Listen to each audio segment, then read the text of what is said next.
Après l'UNTM et le Conseil national du patronat du Mali, le ministre du Travail et de la fonction publique du dialogue social était aujourd'hui au siège de 3 centrales syndicales. Une visite de prise de contact et d'échange sur des sujets à débattre dans les jours et mois à venir. Boubacar Bablin Touré. Le ministre du Travail, de la fonction publique et du dialogue social à la rencontre des 3 centrales syndicales. Il s'agit de la CSTM, la CMT et la CDTM. Il vient ainsi, à travers ce déplacement, sacrifier à une tradition, celle de rendre une visite de courtoisie à ses partenaires sociaux après sa nomination à la tête du département en charge du travail. Le dialogue social, ça nécessite des prises de contact, ça nécessite des échanges sur des sujets d'intérêt commun.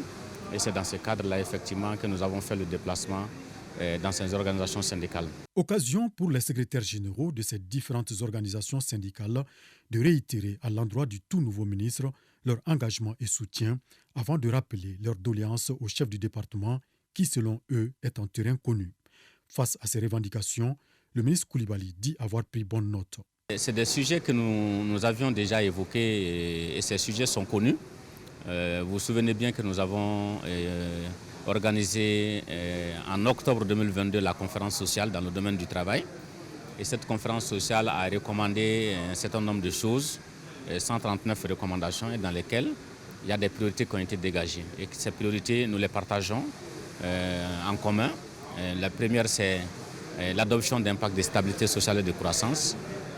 Ensuite, la création d'un conseil national du dialogue social, qui est un cadre national de dialogue social qui permet la prévention des conflits pour éviter, en tout cas au maximum, d'aller à des mouvements de grève. Nous avons la question des élections professionnelles, mais aussi la question du respect de la liberté syndicale qui tient à cœur aux organisations syndicales. Et le ministre de remercier les responsables de ces centrales syndicales pour l'accueil fraternel qui lui a été réservé à chaque étape, avant de réitérer sa disponibilité pour la stabilité au sein du monde du travail.